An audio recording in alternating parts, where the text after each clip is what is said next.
Muy buenas tardes tengan todos ustedes. Es un gusto continuar hoy en una parte medular de este Congreso Iberoamericano de Independencia Judicial y Selección de Jueces y Magistrados Constitucionales, o sea, un análisis iberoamericano con personas con verdadera expertise que son parte de la magistratura constitucional.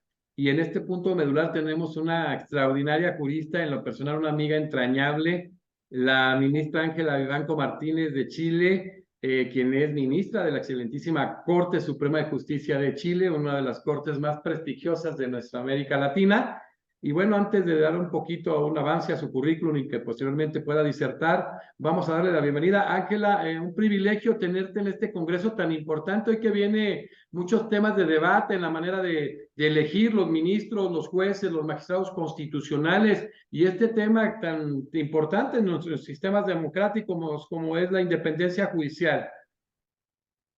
Muchas gracias, Jesús. Para mí es el privilegio, el honor de participar en este ciclo fantástico, que creo que ha sido una gran idea, y compartir por este medio con quienes siguen los estudios, los trabajos que se están haciendo y, por supuesto, a los colegas que han participado en las sesiones anteriores. Me siento muy contenta de estar y creo que son grandes temas, porque cuando hablamos justamente de independencia judicial, ahí hay un link o una relación muy importante con el modo en que se nominan y se designan los jueces. Así que creo que les has dado justamente en el clavo de uno de los grandes temas que están detrás justamente de nuestra existencia como Poder Judicial y también de nuestras decisiones.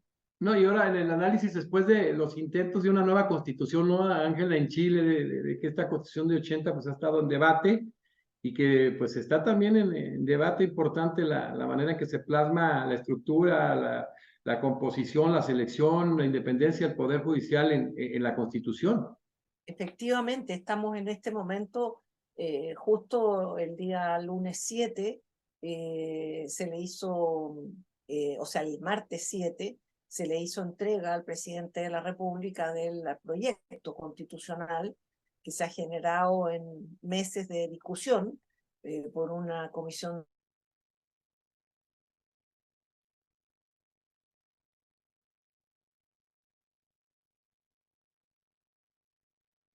17 de diciembre va a haber un plebiscito donde se va a votar, tanto si se aprueba como si se rechaza este proyecto. Así que estamos justo en este momento en un instante, ¿no es cierto?, de discusión y de eventuales cambios constitucionales justamente en Chile. Perfecto. Bueno, la doctora Ángela Vivanco Martínez es ministra de la Corte Suprema de Justicia de Chile, sido directora del Diplomado en Derecho a la Protección de la Salud y Gestión Sanitaria de la Facultad de Derecho de la prestigiosa Pontificia Universidad Católica de Chile, doctora en Derecho y Ciencias Sociales por la Universidad de La Coruña, España, profesora asociada de Derecho Constitucional de la Facultad de Derecho de la Pontificia Universidad Católica de Chile, realizando clases en Derecho Constitucional, Bioética y Derecho de la Comunicación y Seminario de Investigación, profesora miembro del equipo docente del Magíster en Derecho de la Pontificia Universidad Católica, miembro honorario de la Academia Mexicana de Derecho y un sinnúmero de puntos medulares en su currículo que tuvimos que resumir porque si no, no vamos a tener conferencia. Y bueno, va a abordar un tema tan importante con este eje tan trascendente que se ha venido señalado en las vertientes de la independencia judicial, verdaderamente con comunicación directa a la manera en que se eligen los jueces o magistrados constitucionales, con el tema independencia judicial y selección de los ministros constitucionales en Chile. Adelante, Ángela. Muchas gracias nuevamente. He preparado una presentación que vamos a compartir y después dejamos un tiempo para conversar sobre este tema. Pero primeramente vamos a compartir pantalla para ver esta presentación que resume un poco las ideas principales del caso chileno. Listo. ¿Estamos? Sí. Bueno, Jesús, como te comentaba, he preparado una presentación sobre el tema de la independencia judicial y la selección de ministros de la Corte Suprema de Justicia de Chile para compartir con nuestros amigos cómo es el sistema chileno, por qué la Corte Suprema tiene atribuciones constitucionales y cómo es que se busca a través del sistema de nombramiento y selección de los candidatos justamente que se respete esa independencia judicial. Primero es recordar que la Corte Suprema chilena tiene competencias constitucionales. Como todos sabemos, ello no sucede en todos los países porque hay algunos en que todas las competencias constitucionales están radicadas en un tribunal constitucional, en otros la justicia ordinaria tiene todas las competencias constitucionales y Chile es un país híbrido. En otras palabras, tenemos tribunal constitucional que tiene el control normativo constitucional, pero a la vez también tenemos competencias constitucionales. Por ejemplo, la Corte Suprema conoce en única instancia de ciertas acciones o recursos constitucionales, como por ejemplo la acción de reclamación de nacionalidad, que se conoce en el Pleno de 21 ministros. También la acción de indemnización por error judicial, que está consagrada en la Constitución, que se conoce en su sala penal. Y la Corte Suprema actúa como segunda instancia, es decir, como tribunal superior, respecto de los recursos de amparo y protección que se conocen en la segunda y tercera sala respectivamente, y en el recurso de amparo económico que se conoce en la tercera sala, que es la misma. También actúa como tribunal de casación respecto de los fallos de nulidad de derecho público. Entonces es importante recordar que en este caso Chile tiene esta situación híbrida, de tal manera que habiendo Tribunal Constitucional, la Corte Suprema, tenemos estas atribuciones constitucionales fundamentalmente asociadas, como ustedes lo verán, con la protección de derechos de las personas. De ese punto de vista, entonces, las Cortes de Apelaciones y la Corte Suprema, como instancia superior, vemos las acciones cautelares que buscan fundamentalmente poner remedio a situaciones de privación, perturbación, privación o amenaza de un derecho constitucional mediante un acto o omisión ilegal o arbitrario. No cuestiona normas, sino conductas. A menudo el requerente invoca en su descargo el ejercicio de otro derecho constitucional y también las Cortes ordinarias conocen de la nulidad de derecho público de un acto determinado por transgredir la Constitución. Por el contrario, el Tribunal Constitucional tiene a su cargo todo aquello que tiene que ver con la acción de inaplicabilidad, es decir, la decisión de que en un determinado proceso no se utilice una norma constitucional porque en ese caso da un resultado disvalioso y contrario a la Constitución, y ello podría derivar en que finalmente se declare la inconstitucionalidad, lo que importa es retirar la norma del ordenamiento jurídico. Ahí ya directamente es una intervención directa en la normativa vigente, ya no solo en su aplicación. Veamos ahora qué dice la Constitución de 1980, que es la Constitución vigente en Chile, sobre independencia judicial e imparcialidad. En primer término, en el artículo 76 de la Constitución se dice que la facultad de conocer las causas civiles y criminales, de resolverlas y de hacer ejecutar los juzgados, pertenece exclusivamente a los tribunales establecidos por la ley. Ahí hay una referencia específica de exclusividad y además mandata la Constitución que ni el presidente de la República ni el Congreso pueden, en caso alguno, ejercer funciones judiciales, abocarse causas pendientes, revisar los fundamentos o contenidos de sus resoluciones o hacer revivir procesos fenecidos. O sea, ahí se remarca el tema de la separación de poderes y ya se dijo en las actas en que se estudió nuestra Constitución que la independencia del Poder Judicial es una condición esencial del Estado de Derecho, ya que los tribunales tienen por misión justamente hacer respetar los derechos de las personas. Ello guarda correlato con el Código Orgánico de Tribunales, que es nuestra ley fundamental como Poder Judicial, que en su artículo 4 sostiene que le está prohibido al Poder Judicial mezclarse en las atribuciones de otros poderes públicos. Es decir, ni pueden otros poderes intervenir en nuestra función, ni nosotros en las de ellos. Obviamente que existe una importante relación del tema de la independencia con la imparcialidad judicial. El tema de la imparcialidad ya consta en principios básicos, por ejemplo, relativos a la independencia de la Judicatura de Naciones Unidas, considerando que los jueces resolverán los asuntos de que conozcan con imparcialidad, basándose en los hechos y con consonancia con el derecho, sin restricción alguna y sin influencias alicientes, presiones, amenazas o intromisiones indebidas, sean directas o indirectas de cualesquiera sectores o por cualquier motivo. La independencia judicial entendida como la precondición para la imparcialidad es indispensable para pretender la consecución de la segunda. Con la imparcialidad objetiva no se trata ya de que el juez haya exteriorizado convicción personal alguna ni haya tomado partido previo, sino que estamos frente a un juez que no ofrece garantías suficientes para excluir toda duda legítima al respecto. Por eso, en esta perspectiva, importan sobremanera las consideraciones de carácter funcional y orgánico, pues determinan si por las funciones que le asignan al juez en el proceso puede ser visto como un tercero ajeno a los intereses que en él se ventilan. Y esto es importante porque aquí no se trata de que el juez sea un sujeto neutro, es decir, sin opinión sobre nada, o que no se conmueva sobre nada, nada le preocupe, sino que él no se comporte como parte respecto de aquellos conflictos que le toca resolver. Veamos ahora el tema del actual modelo de selección y nominación de ministros de la Corte Suprema chilena, recordando entonces que la Corte Suprema tiene estas atribuciones constitucionales que son tan importantes. Aquí tenemos un esquema sobre la estructura básica del Poder Judicial en Chile. Está, ¿cierto?, por sobre todo el resto del Poder Judicial, la Corte Suprema.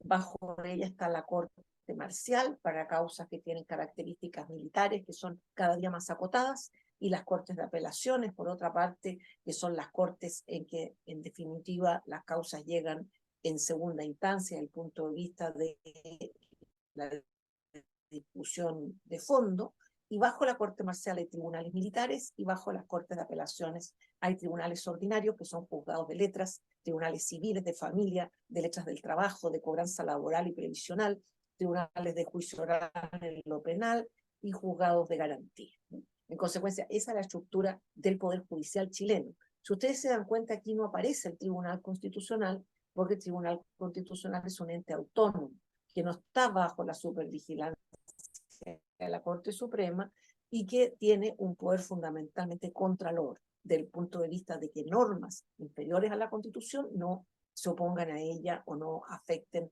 aquel marco que la Constitución ha generado. La estructura judicial de la Corte Suprema chilena se compone de 21 ministros que duran en sus cargos hasta cumplir 75 años. 16 de ellos son ministros de carrera judicial, designados de entre ministros de Cortes de Apelaciones, es decir, hay que haber llegado al tramo de ser ministro de Corte de Apelaciones para poder postular y ascender a la Corte Suprema. Esos son 16. Otros 5 son ministros externos, cuyo es el caso mío. Yo soy externo al Poder Judicial, que se han destacado en el área académica, pública o privada. Y esos postulan a los cargos correspondientes, que sean cargos externos. Luego de nombrados, todos los ministros tienen el mismo rango, las mismas tareas, los mismos trabajos y no hay distingo, pero desde el punto de vista del origen, entonces se da este origen mixto. La postulación. Los 5 miembros que van a ser extraños al Poder Judicial y que van a pasar a formar parte de la Corte Suprema deben tener a lo menos 15 años de título, haberse destacado en la actividad profesional o universitaria y cumplir los demás requisitos que señala una ley orgánica que ya la mencionamos antes, que es nuestra ley del Poder Judicial, Código Orgánico de Tribunales. La Corte Suprema, cuando se trate de proveer un cargo que corresponda a un miembro proveniente del Poder Judicial, formará la nómina exclusivamente por integrantes de este y deberá ocupar un lugar en ella el ministro más antiguo de Corte de Apelaciones que figure en lista de méritos. Ese ministro va por derecho propio. Los otros 4 lugares se llenarán en atención a los merecimientos de los candidatos, tratándose de proveer una vacante correspondiente a abogados extraños a la Administración de Justicia. La nómina se formará exclusivamente previo concurso público de antecedentes con abogados que cumplan los requisitos señalados anteriormente. Y ese conjunto de postulantes que selecciona la Corte Suprema es lo que recibe el nombre de cinquena o quina, porque son 5.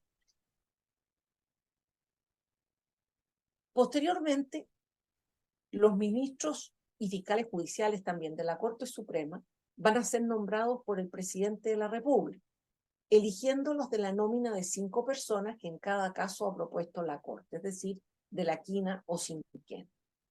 Y luego requiere el acuerdo del Senado. Este adoptará los respectivos acuerdos por 2/3 de sus miembros en ejercicio en sesión especialmente convocada al efecto. Si el Senado no aprobare la proposición del presidente de la República, la Corte Suprema deberá completar la quina, proponiendo un nuevo nombre en sustitución del rechazado, repitiéndose el procedimiento hasta que se apruebe el nombramiento. Es decir, se proponen 5, el presidente nomina 1, y si ese no es del parecer del Senado, vuelve la quina a la Corte Suprema, se elimina el nombre que el Senado no aprobó y se pone un nombre nuevo. Y vuelve la quina entonces a este proceso. Y ustedes se dan cuenta, ¿no es cierto?, aquí en el dibujo, que este es un procedimiento tripartito. La Corte Suprema propone la quina, el presidente de la República nomina un candidato y el Senado lo aprueba por 2/3 de sus miembros. Este sistema, vale la pena decirlo, ha tenido defensores y detractores. Del punto de vista de quienes son defensores de este sistema, consideran que es un sistema positivo porque implica la intervención de los 3 poderes del Estado: Corte Suprema, Poder Judicial; Presidente de la República, Poder Ejecutivo; y Senado, Poder Legislativo. Además, permite realizar un análisis de antecedentes de cada candidato y es un proceso abierto público que implica un proceso de postulación abierto, es decir, no hay opacidades ni situaciones confusas, sino que es público quienes se postulan, es público que hacen sus presentaciones y esas presentaciones se hacen frente a los ministros de la Corte Suprema, es público la nominación que hace el presidente y que es público lo que sucede en el Senado. Sin embargo, como yo lo decía, también hay detractores de este sistema. ¿En qué sentido? Algunos consideran que este sistema implica un gran poder de la Corte Suprema en la autogeneración de su. O sea, esto establecería una especie de casta, ¿no?, que tendría como organismo máximo a la Corte Suprema y donde habría que hacer muchos méritos a los ministros de Corte de Apelaciones, particularmente para finalmente ser designados. Y eso, ¿no es cierto?, a continuación implica una dependencia de las Cortes de Apelaciones porque yo tendré que mantener más o menos la línea que la Corte Suprema me marque, porque eso me va a permitir el día de mañana poderme postular.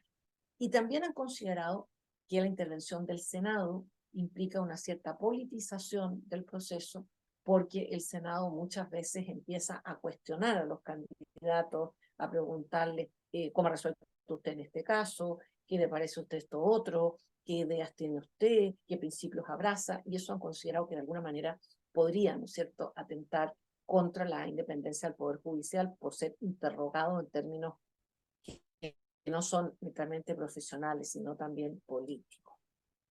Este es el sistema y esas son las críticas o comentarios que se han hecho sobre él.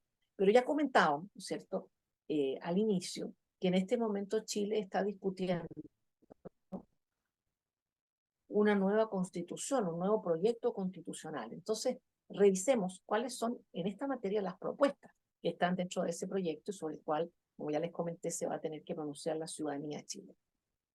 Aquí tienen ustedes las fechas importantes de este proceso constitucional. El 7 de mayo se produjo la elección de integrantes del Consejo Constitucional. El 6 de junio terminó el trabajo de la comisión experta que estaba designada políticamente. El 7 de junio se instaló el Consejo Constitucional y fíjense, 7 de noviembre, es decir, el martes, terminó el trabajo del Consejo Constitucional y se entregó la propuesta de nueva constitución, y luego el 17 de diciembre es el plebiscito de salida con voto obligatorio donde cada uno de nosotros tendrá que decir si aprueba o no aprueba la nueva constitución, este proyecto de nueva constitución. Del punto de vista de propuestas sobre la independencia judicial, este texto constitucional abarca varias ideas sobre esta materia. Primero, habla del derecho a un debido proceso, y en este derecho comprende, en la letra A, el derecho a ser oído y juzgado por un tribunal competente, independiente, imparcial, predeterminado por ley y establecido con anterioridad a la ocurrencia de los hechos. Nadie podrá ser juzgado por comisiones especiales, ¿no? Parte de esto estaba en la Constitución antigua, pero aquí se remarca la idea del juez natural y del juez imparcial. Luego agrega este texto constitucional que la función jurisdiccional de conocer y resolver los asuntos, causas y conflictos de relevancia jurídica y hacer ejecutar los juzgados, radica exclusivamente en los tribunales independientes e imparciales establecidos por la ley. O sea, se vuelve a hablar de tribunales independientes e imparciales. Y considera que son principios de la función de los jueces, en primer lugar, la independencia. Los jueces resolverán los asuntos que conozcan sin considerar influencias o presiones internas o externas. Y luego la imparcialidad. Los jueces ejercerán sus funciones con ecuanimidad, resolviendo los asuntos que conocen sin sesgos, prejuicios ni discriminación alguna respecto de los intervinientes. O sea, aquí profundiza el texto en esta materia. La Corte Suprema aquí deja de ser el organismo designador o que conforma la CNI. El máximo órgano jurisdiccional del Poder Judicial sigue siendo la Corte Suprema y sigue estando compuesta por 21 ministros. La Corte Suprema representará a los tribunales de justicia frente a los demás poderes del Estado. Y aquí viene ya un cambio importante. Los ministros de la Corte Suprema durarán 20 años en sus cargos o hasta que cumplan 75 años. Los actuales solo tenemos el tope de edad, no tenemos tope de duración en el cargo. Aquí se introduce un tope de duración que son los 20 años. Pero además, ¿cierto? El órgano que conforma ahora la quina o la cinquena ya no es la Corte Suprema. ¿Qué establece este proyecto constitucional?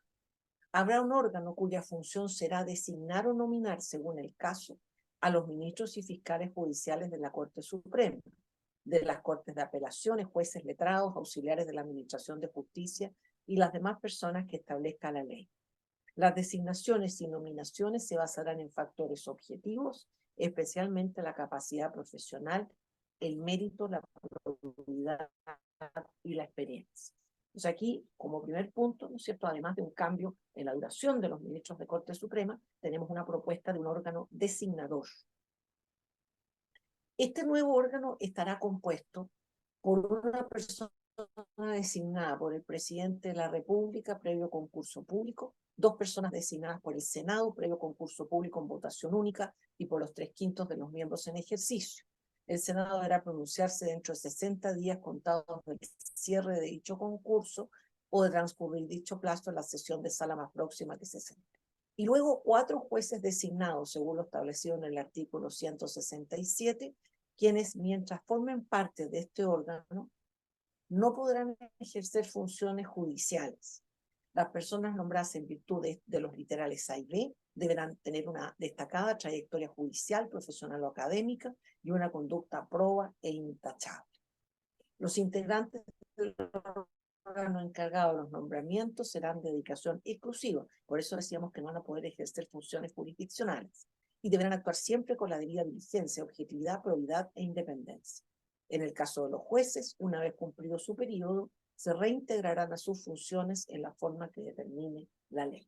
Entonces hay una composición que es mayoritaria de jueces, pero esos jueces no van a poder ejercer funciones jurisdiccionales mientras formen parte de este órgano designado. Luego en la postulación, 5 de los miembros de la Corte Suprema, igual que lo que sucede hoy, deberán ser abogados extraños a la Administración de Justicia, tener a lo menos 15 años de título, haberse destacado en la actividad profesional o universitaria y cumplir los demás requisitos de la ley.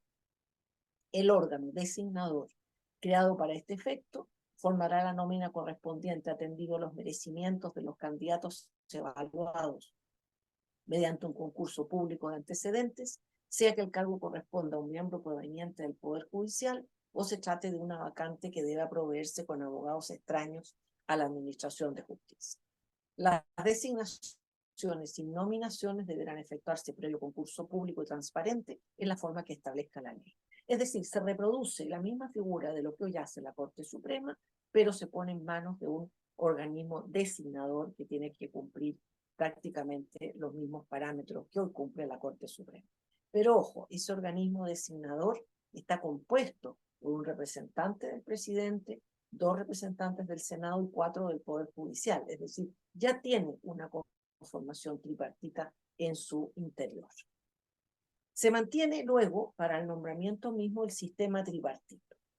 Los ministros y los fiscales judiciales de la Corte Suprema serán nombrados por el presidente de la República, quien los elegirá de una nómina de 5 personas. En cada caso propondrá el órgano designador y con acuerdo del Senado.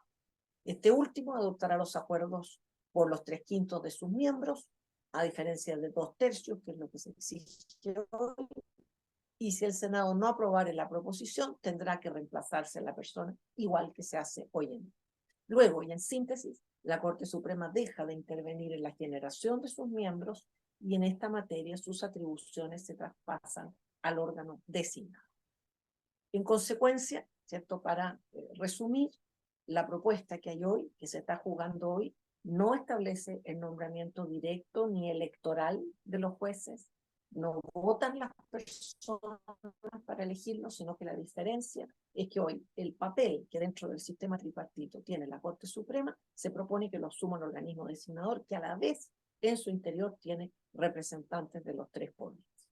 Y eso, ¿no es cierto? Hay quienes piensan que colaboraría, ¿no es cierto?, en que haya más independencia entre unos tribunales y otros, que no haya esta hegemonía, ¿no?, de la Corte Suprema, y que haya más intervención de otros poderes públicos en esta designación, porque van a estar presentes en este órgano desde antemano.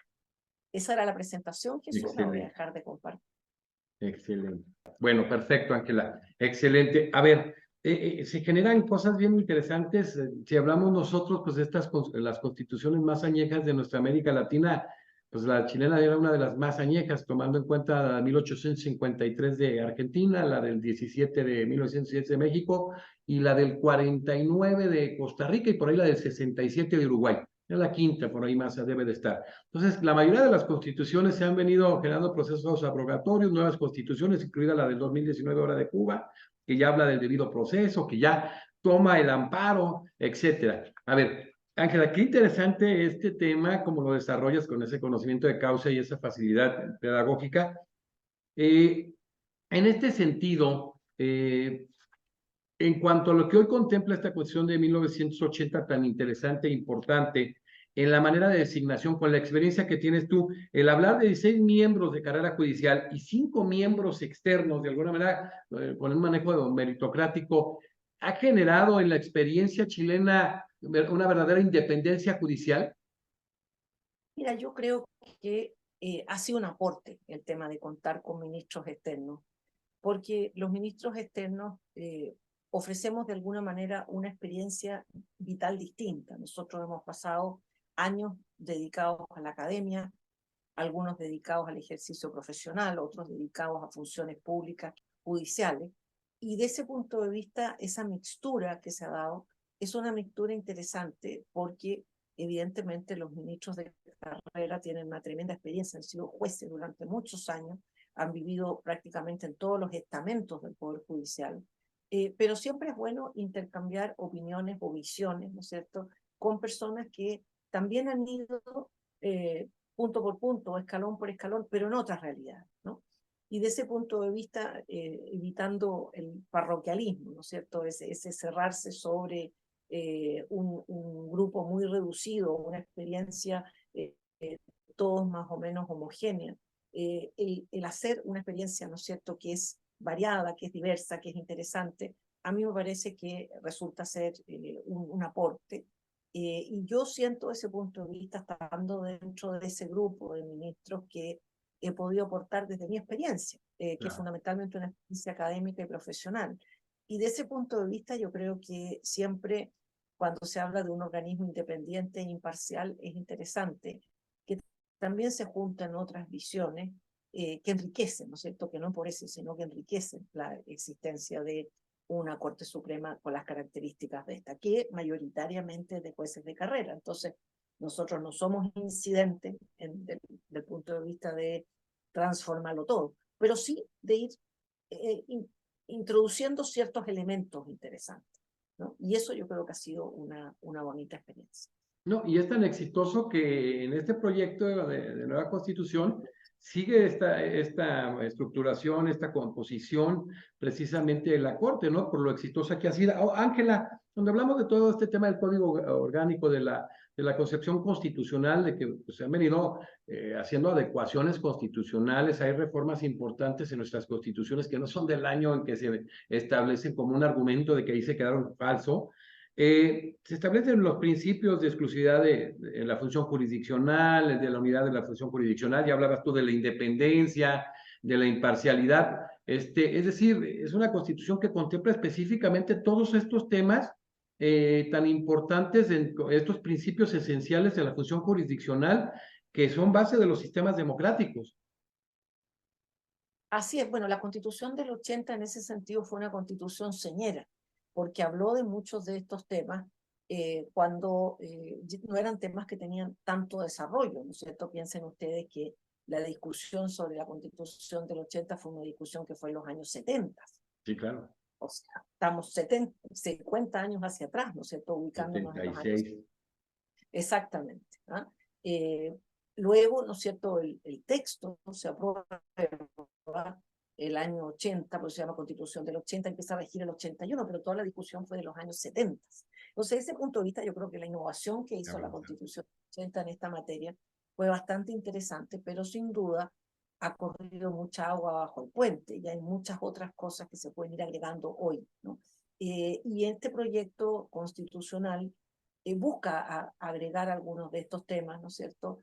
Y hacer énfasis, particularmente, como lo decíamos antes, en el juez natural, en el derecho a un juez independiente e imparcial, y ya no solamente en que los tribunales se constituyan de acuerdo a la ley, ¿no? Sino que ha dado algunos pasos adelante en esa materia. Pero creo que podemos decir, y lo podemos decir con una gran satisfacción, que tanto el punto de vista constitucional vigente como eventualmente futuro, como de la normativa legal, Jesús, tenemos una buena provisión de temas que tienen que ver con el debido proceso y que también se han desarrollado leyes, tanto en la orgánica del Poder Judicial como en las leyes de procedimiento, particularmente en una que fue muy innovadora en los principios de los 2000, que fue todo lo que es la reforma procesal penal, que fue un tema enormemente importante para Chile, que por supuesto hay temas que todavía se discuten en cuanto a mejorarlos o modificarlos,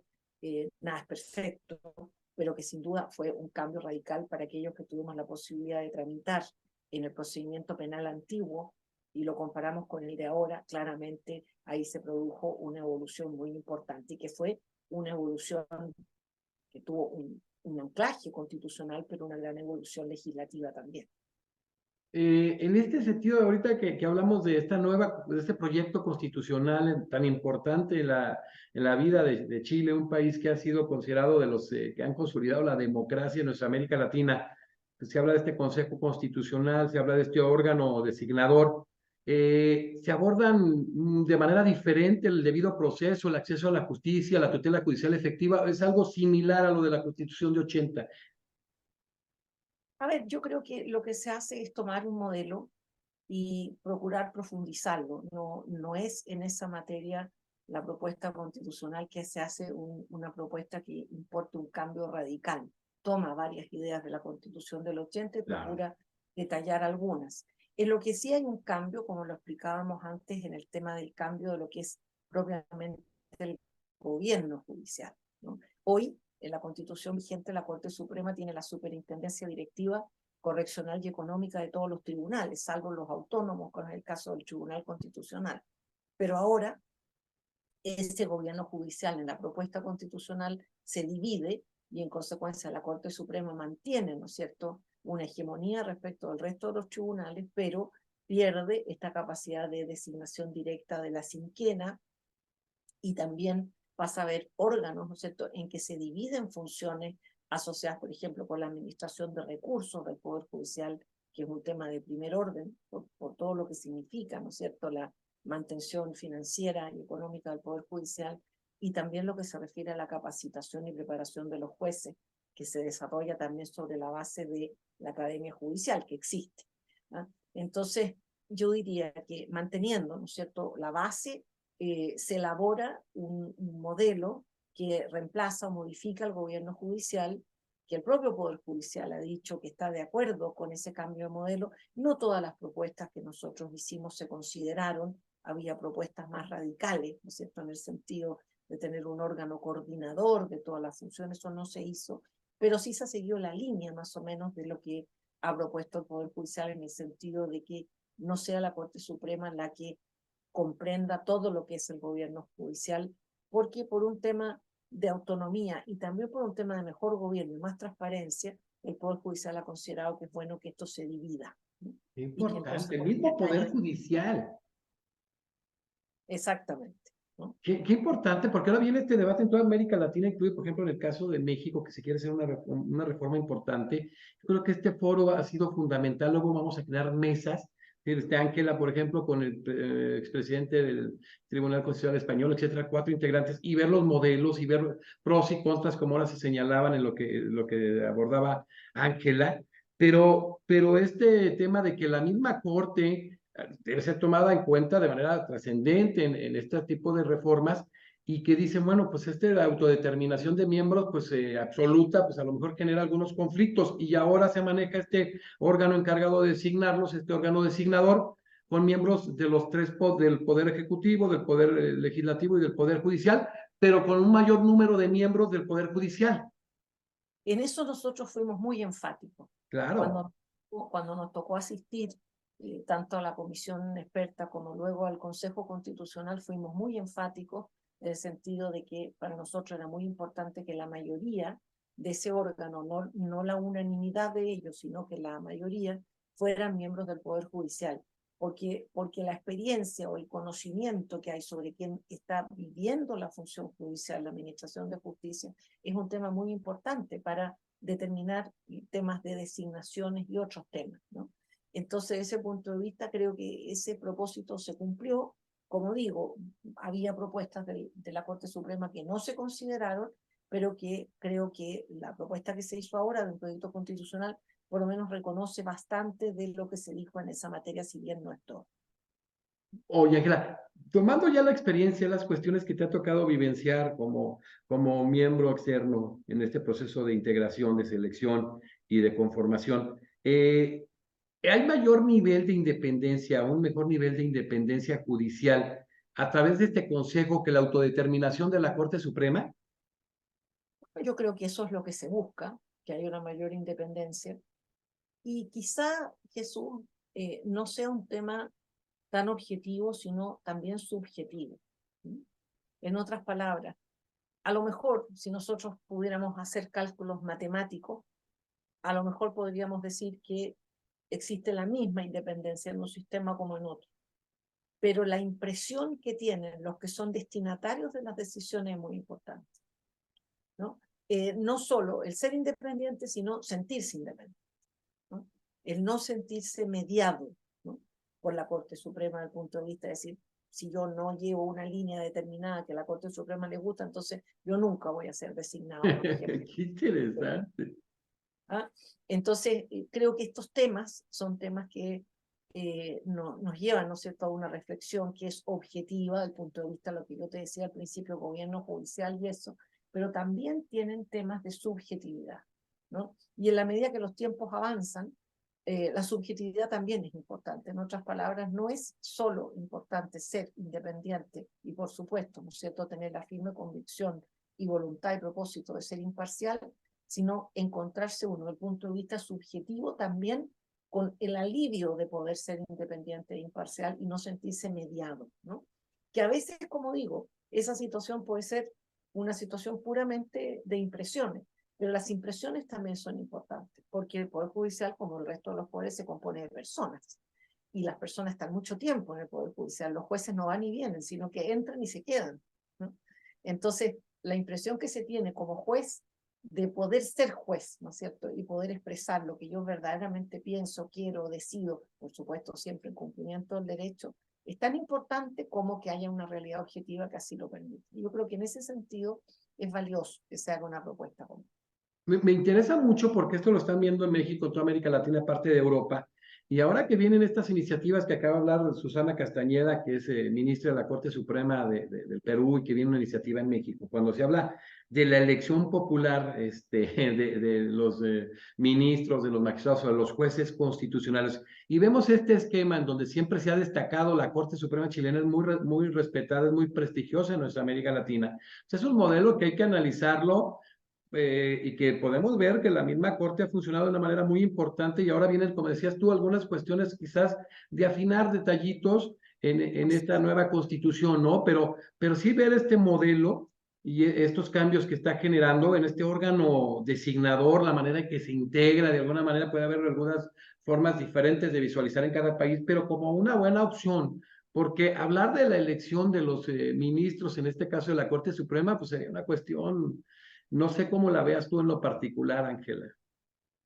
A ver, nosotros nunca hemos tenido una propuesta de que los jueces o los ministros de Cortes de Apelaciones o Corte Suprema sean electos popularmente, porque evidentemente el hablar de imparcialidad e independencia implica el no tener que salir a hacer campañas, Claro.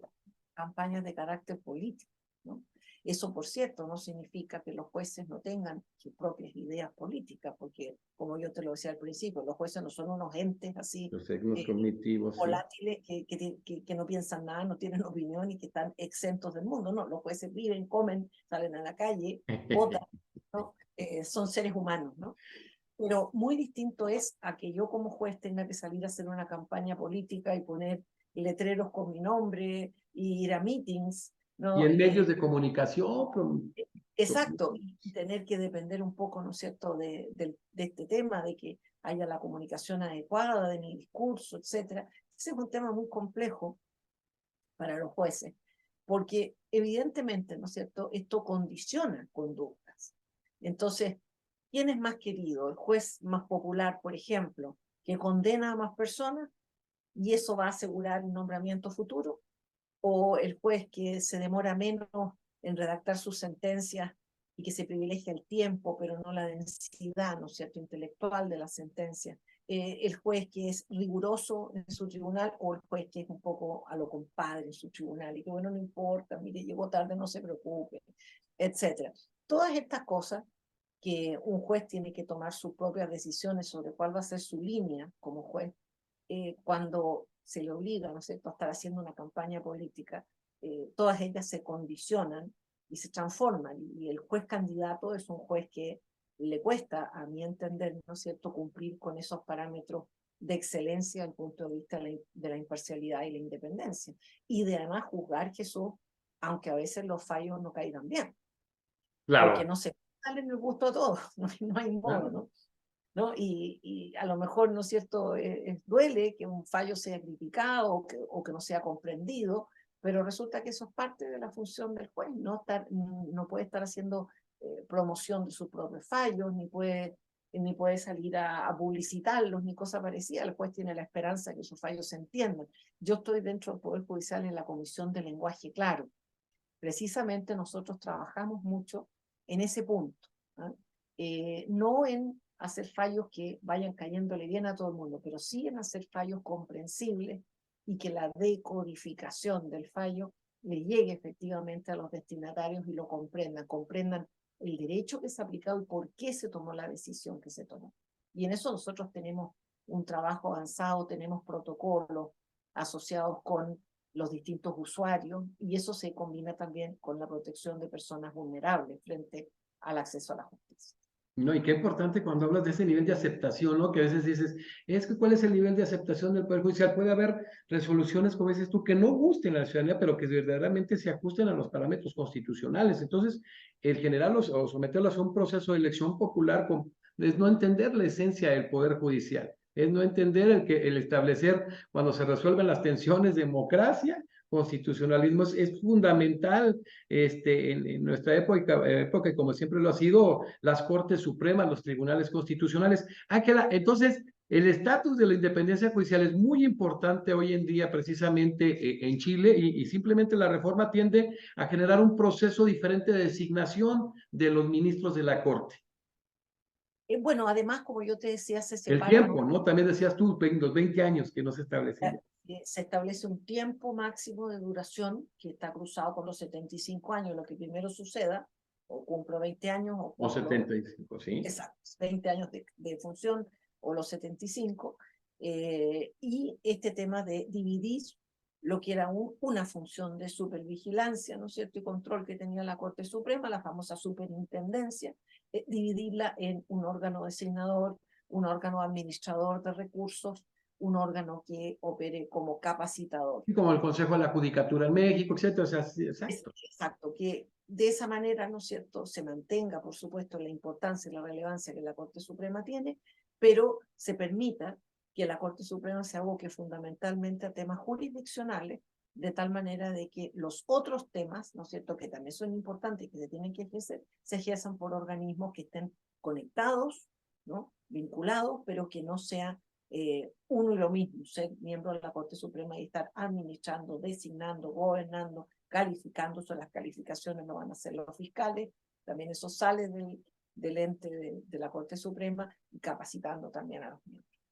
No, y bueno, retomar este tema de que la capacidad, la probidad, el tema de la meritocracia se toma tanto en consideración. A mí me encantó este esquema de los 5 ministros externos por todos estos aspectos desde la academia, la investigación. O sea, qué importante es la integración. Digo, nos están viendo ministros, magistrados, jueces constitucionales de todas las cortes. Aquí han estado, incluyendo obviamente a Ángela, magistrados, ministros y jueces de altísima talla ya estuvo El Salvador, ya estuvo Argentina, ya estuvo Bolivia, ya estuvo Perú, ya estuvo República Dominicana y ahora viene Chile. Qué importante es que se conozcan estos esquemas y que sean fáciles a través de estos desarrollos de las nuevas tecnologías, pues para ver posibilidades y fortalezas. Ángela, ¿cómo podemos decir que eran, desde tu peculiar punto de vista como un miembro externo, la fortaleza, ya lo dijiste, que dan los miembros externos para integrar los 21, estos 5 miembros externos, pero la participación de los 3 poderes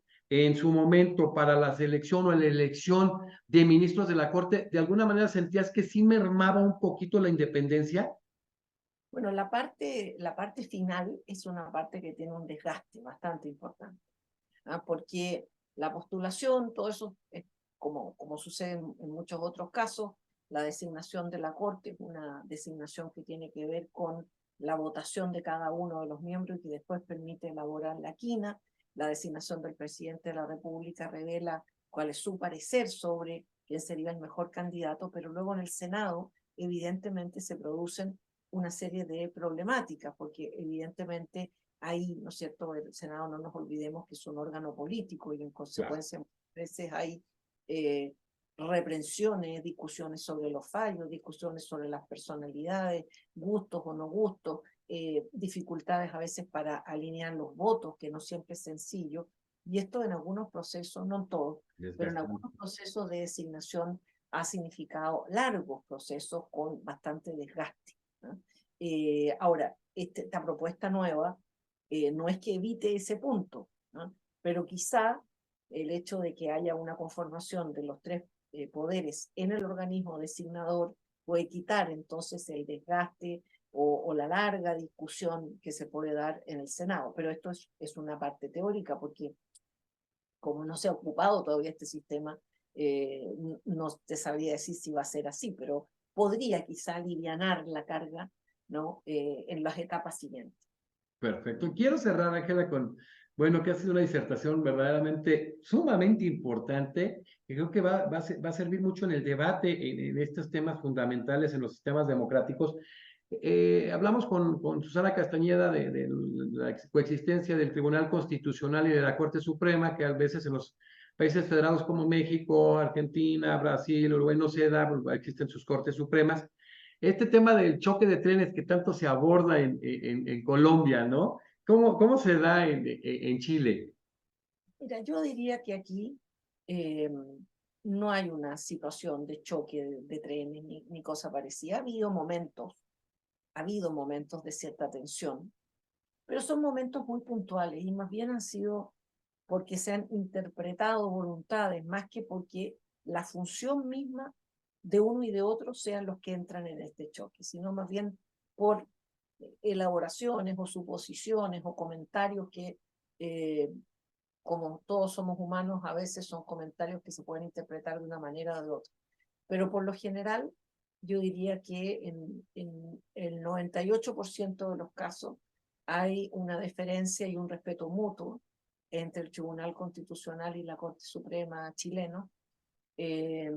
Yo tengo cercanía con varios miembros del Tribunal Constitucional y creo que han hecho un trabajo extraordinario desde el punto de vista de la interpretación de la Constitución. Nosotros procuramos hacer el nuestro desde la Corte Suprema en lo que nosotros nos toca, pero no veo, nunca he visualizado que sean dos instancias que estén reñidas entre sí o que tengan una situación de conflicto. Quizá a veces falta, eso nosotros lo dijimos cuando fuimos a la Comisión de Expertos y al Consejo Constitucional, delimitar más algunos aspectos que quedan un poco en una parte tenue, ¿no? Como por ejemplo, para que el Tribunal Constitucional se pronuncie por inaplicabilidad en una causa, la causa tiene que estar tramitándose, ¿no? Tiene que ser una gestión pendiente.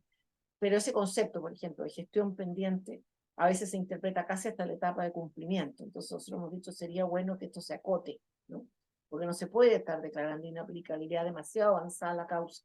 Pero eso es un tema que tiene que ver más bien con el asunto técnico de cómo funcionan los dos órganos entre sí, más que sean órganos que yo diría que pueden estar reñidos. Lo último que te quería comentar como positivo, Jesús, es que a propósito de los 5 ministros que somos externos, en la actualidad de esos 5 ministros externos, 3 somos mujeres. Así que hay una mayoría de mujeres en los ministros externos, que vale la pena mencionarlo porque cada día vamos teniendo más participación las mujeres, incluso en un órgano tan importante como es la Corte Suprema. Así que ha dado también un camino de entrada de académicas, ¿no? Y personas con una trayectoria que se ha podido aportar también a la Corte Suprema con la mejor voluntad y el mayor compromiso. No, importantísimo. Y viendo ministras de tu capacidad, de tu calidad y tu probidad, pues maravilloso. Y este esquema de los ministros externos, que creo que puede ser excepcional, pues sería uno de los puntos de análisis en nuestra América Latina, que somos hermanos y que tenemos puntos de referencia, verdaderamente analizar y tomar en consideración. Hay que ver las cosas positivas que generamos. Bueno, la verdad ha sido un tema desarrollado extraordinariamente, ha sido un congreso importantísimo. Vamos a generar unas memorias en relación al tema. Y bueno, avanzar que Ángela Vivanco pues va a integrar a este Congreso tan importante de derechos humanos con miembros de Naciones Unidas, de la Corte Interamericana de Derechos Humanos, de los institutos de derechos humanos a nivel internacional y a nivel de algunas naciones, y que va a ser un foro importantísimo el año que entra a partir de mayo, que creo que va a generar cosas sumamente importantes hoy en día, que este tema de los derechos humanos pues está a debate en muchas partes y que debemos entender que es una parte medular de las democracias. El estado de las cosas en materia de derechos humanos son la medición básica precisamente del Estado constitucional democrático, y bueno, va a ser importantísimo que una ministra de la talla de nuestra amiga Ángela Vivanco, que ingresó como ministro externo y que hoy en día a lo mejor va a haber en muchos países que ni se entendía o no se conocía el tema, hoy en día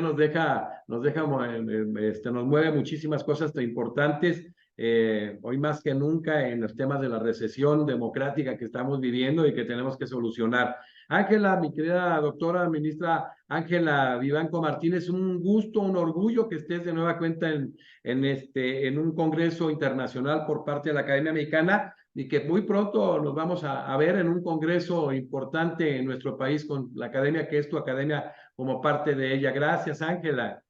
Muchas gracias a ti por la invitación y muchos saludos a los colegas, al público, a quienes van a compartir estas reflexiones. Muchas gracias. Muchísimas gracias. Y bueno, hoy concluimos esta disertación tan interesante, tan completa por parte de la ministra Ángela Vivanco Martínez, ministra de la Corte Suprema de Justicia de Chile y miembro honorario de la Academia Mexicana de Derecho. Y nos vemos en la siguiente conferencia en este Congreso Iberoamericano de Independencia Judicial y Designación de Jueces y Magistrados Constitucionales con el ministro Candía de la Corte Suprema del Paraguay. Gracias a todos. Gracias.